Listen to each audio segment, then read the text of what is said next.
कवीला तो तलवारीचा घाव आहे, महात्मा फुल्यांनी सांगितला तो ज्ञानाचा प्रभाव आहे. शाहू महाराजांनी दिला तो आखाड्यातला डाव आहे आणि माझ्या भीमरायाने शिकविला तो ज्ञान समता प्रेम बंधुभाव आहे. हिंदवी स्वराज्य संस्थापक बहुजन प्रतिपालक छत्रपती शिवाजी महाराज,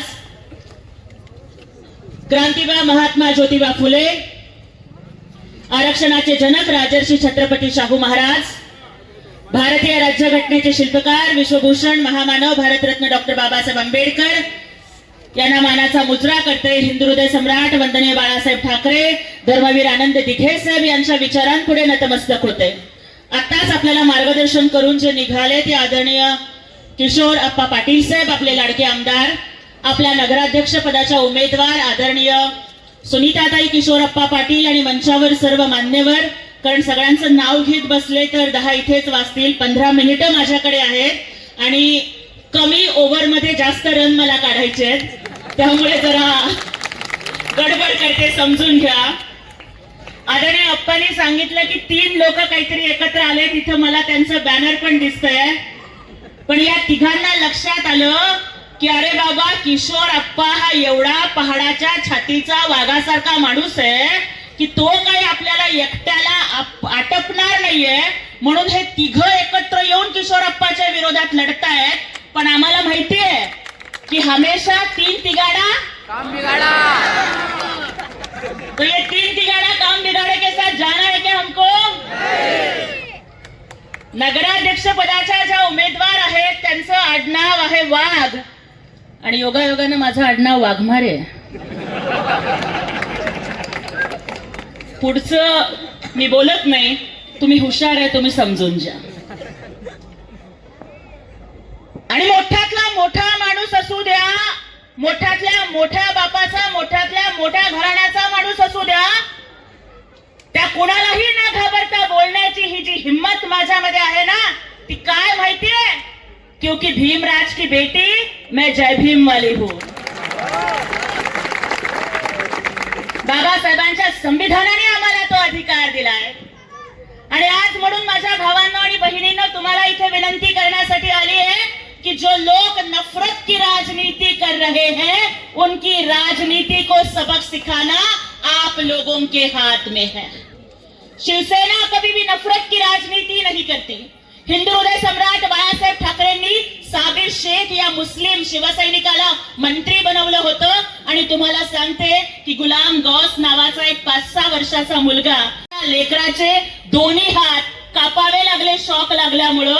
आई बाप गरीब होते, एकनाथ शिंदे साहेबांच्याकडे ते गेले. त्याचा व्हिडिओ माझ्याकडे आहे, मी ताईंना पाठवून देईल, आपण तो सोशल मीडियावरती टाका.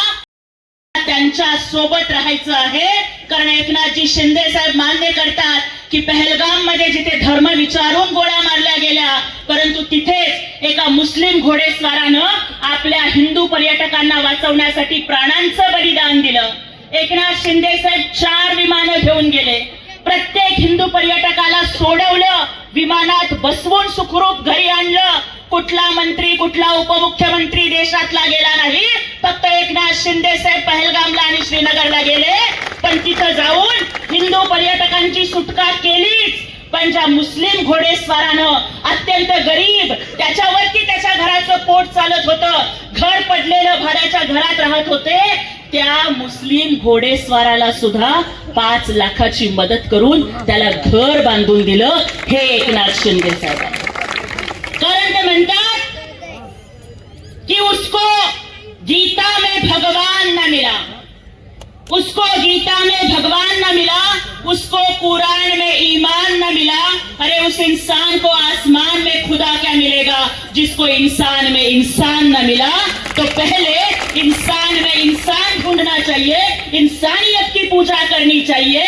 दर्द का कोई धर्म नहीं होता और मरहम का कोई मजहब नहीं होता. ये मानने वाला नेता अगर इस महाराष्ट्र में कोई है तो वो हमारे एकनाथ शिंदे साहब है. एका बाजूला स्वतःच्या धर्माचा अभिमान जिवंत ठेवत, एका बाजूला स्वतःच्या धर्मावरती प्रेम करत सगळ्यांना मान सन्मान देणं एकनाथ शिंदे साहेबांनी केलं. त्याचबरोबर आपण बघतोय की लाडकी बहीण योजना जेव्हा साहेबांनी आणली, कुठल्या जातीच्या कुठल्या धर्माचा भेदभाव नाही केला ताई. सगळ्या महिलांना लाडकी बहीण मानलं. आणि त्यामुळे जगात बघा, कुणाला 2 बहिणी, कुणाला 10 बहिणी. दादा, तुमची गाडी मोठी म्हणून तुम्ही श्रीमंत होत नाही, तुमची माडी मोठी म्हणून सुद्धा तुम्ही श्रीमंत होत नाही. कुठला भाऊ श्रीमंत माहितीये? ज्या भावाला जास्त बहिणी असतात ना दादा, तो भाऊ श्रीमंत असतो.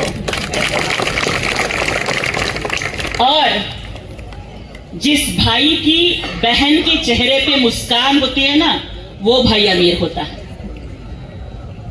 मग जगात सगळ्यात श्रीमंत भाऊ कोण? अरे 2.5 कोटी बहिणी असणारे एकनाथ शिंदे साहेब हे सगळ्यात श्रीमंत भाऊ आहेत. आणि आमच्या वैशूताईला मला सांगायचंय, ताई, अगं ओळखीची ना पारखीची, जातीची ना पातीची, अशा 2.5 कोटी बहिणींना एकनाथ शिंदे साहेब लाडकी बहीण मानतात. तू परत रस्ता चुकली ताई, लाडक्या भावाला सोडून सावत्र भावाच्या नादाला लागली. आता तरी सुधर. मागच्या वेळेला पण आले होते, निष्ठा निष्ठा म्हणत उद्धव साहेबांना मानलेला भाऊ केलं. अरे आमचा आप्पा पहाडासारखा माणूस, पोलीस खात्यात नोकरी केलेला माणूस, रक्ताच्या भावाला सोडलं, मानलेला भाऊ म्हणून उद्धव साहेबाला पकडलं. आता त्यांना बी सोडलं, तिसऱ्याच भावाला पकडलं. अरे जी रक्ताच्या भावाची झाली नाही, जी मानलेल्या भावाची झाली नाही, ती या सावत्र भावांची तरी काय होणार आहे? वैशूताई, लेकीला माहेर खूप प्रिय असतं ताई. माहेर किती जरी गरीब असलं तर ताई मला सांग, माहेराबद्दल एक तरी चुकीचा शब्द सासरी काढतो का ग आपण? सांग, राखी बांधली, भावाने जरी ओवाळणी नाही टाकली. अरे साखरेच्या डब्यात भाजीचे साठवलेले पैसे वापरून आम्ही बायका साडी विकत घेतो. आणि नवऱ्याला सांगतो, बघा माझ्या भावाने आणली साडी, तुम्ही कधी आणली का? करतो का नाही? का? कारण आम्हाला सासरच्या माडीपेक्षा माहेरची साडी प्रिय असते. क्यों करते हैं हम लोग ऐसा? का करतो? कारण येड्या बहिणीची येडी ही माया.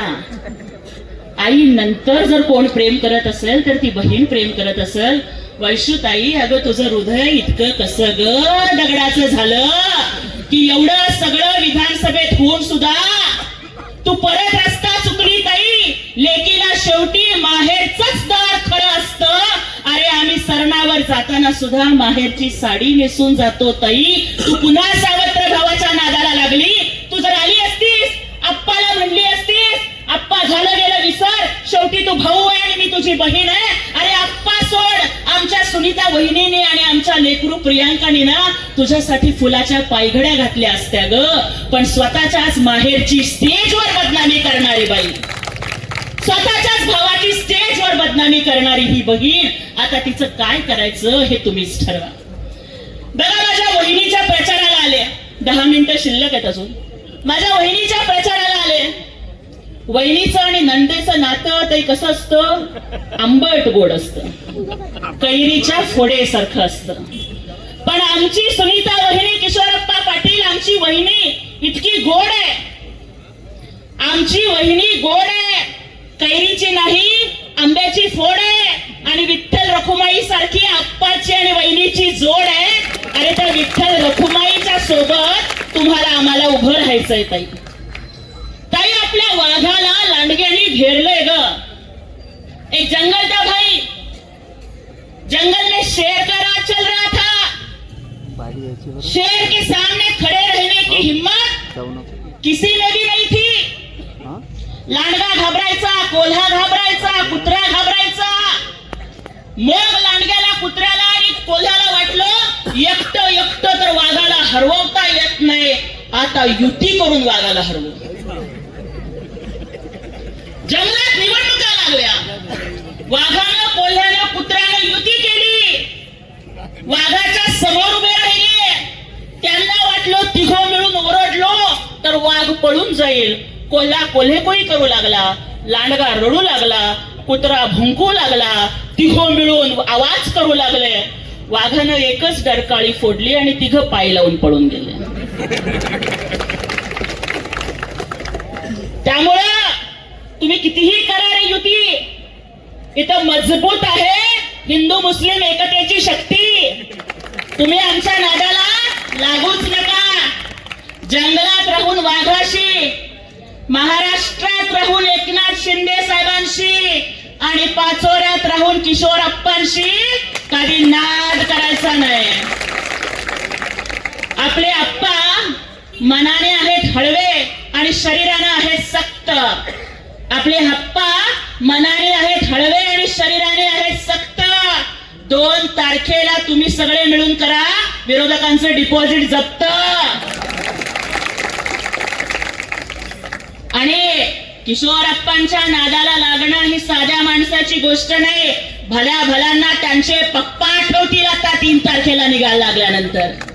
माननीय उपमुख्यमंत्री एकनाथजी शिंदे साहेबांनी किशोरप्पांना आपला मानसपुत्र मानलाय आणि त्यामुळे आपण बघतोय की भर सभेमध्ये फोन लावून उदय सामंत साहेबांना आदेश दिला इथं रोजगार द्या. पाणी पुरवठ्याची 300 कोटीची योजना मंजूर झाली आहे. 2 महिन्यात पाणी मिळणार आहे. भुयारी गटार योजना मंजूर झालेली आहे. इथे आपण बघतोय रस्ते असतील, समाज मंदिरं असतील, शादीखाने असतील, सुशोभीकरण असतील, ती सगळी कामं ही या ठिकाणी झालेली आहे. आणि इथूनही पुढे जर आपल्याला विकास करायचा असेल पाचोरा नगरीचा तर आपल्याला आदरणीय किशोरप्पा पाटील आणि धनुष्य बाणाला साथ द्यावी लागणार आहे. खूप काही बोलायचं होतं परंतु वेळ खूप कमी आहे. पण मी एवढंच सांगते की आमच्या नादाला लागू नका. मौसम कोई भी हो अपना घर बनाना सीख जाते हैं. मौसम कोई भी हो अपना घर बनाना सीख जाते हैं. परिंदे खुद ब खुद उड़ना सीख जाते हैं. और जिनके साथ एकनाथ शिंदे साहब होते हैं ना वो लोग आंधियों में दिया जलाना सीख जाते हैं. मत सोचो कि किशोरप्पा अकेला है, वो अकेला ही तुम तीनों के लिए काफी है. महाभारतातले उदाहरण घ्या. कौरव 100 होते, पांडव 5 होते. 5 मधला 1 जण सुद्धा मेला नाही, 100तला 1 जण सुद्धा वाचला नाही. कारण त्या 5च्या पाठीशी सारथी बनून कृष्ण उभे होते.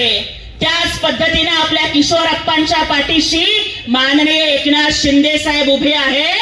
आणि ज्यांचा हात एकनाथ शिंदे साहेबांनी धरला ना त्यांना कुणाच्या बापाला घाबरायची गरज नसते.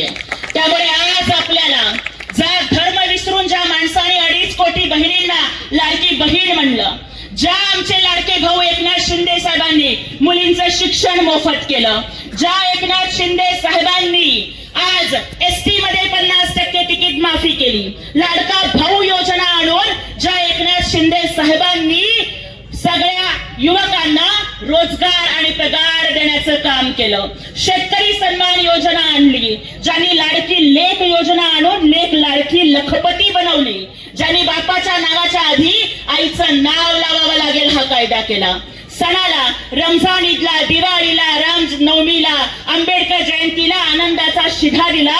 आणि 100 रुपयात रवा असेल, गहू असेल, तांदूळ असेल, साखर असेल, तेल असेल, बेसन असेल तुमच्या घरी पोहोचवलं. ज्या माणसानं कधी स्वतःच्या तब्येतीचा विचार नाही केला, ज्या माणसानं कधी स्वतःच्या कुटुंबाचा विचार नाही केला, ज्या माणसानं मंत्रीपद देण्याची वेळ आली तेव्हा स्वतःच्या मुलाला नाही दिलं, शिवसैनिकाला मंत्रीपद दिलं. जो माणूस म्हणतो की मी सीएम म्हणजे कॉमन मॅन होतो आणि आता मी डीसीएम म्हणजे डेडिकेटेड टू कॉमन मॅन आहे, या सर्वसामान्य आणि गोरगरिबाची जाण असणाऱ्या माणसाच्या पाठीशी आपल्याला उभं राहायचं आहे. यामुळे येणाऱ्या 2 तारखेला शिवसेनेच्या धनुष्यबाण या चिन्हापुढचं बटन दाबून आपली 3ही मतं शिवसेनेच्या उमेदवारांच्या पदरामध्ये टाका. आमच्या आदरणीय वहिनी या केवळ अप्पांच्या पत्नी आहेत म्हणून उभ्या नाहीयेत. या माऊलीनं कायम तुमचं स्वागत घरी हसतमुखानं केलंय. या माऊलीने घरी आलेल्या कुणाला कधी उपाशी पोटाने जाऊ दिलेलं नाहीये. या माऊलीनं नवरा त्रास देतो म्हणून आलेल्या नणदेला घरी ठेवून तिची साडी चोरी केली आहे. या माऊलीनं कधी अप्पा चुकून काही रागानं बोलले तरी त्यांची समजूत काढून त्यांना पुन्हा परत मायेनं जवळ केलंय. या माऊलीनं बचत गट काढले, तुम्हाला रोजगार दिला, तुमच्या हक्कांसाठी लढली. ही शिवसेनेची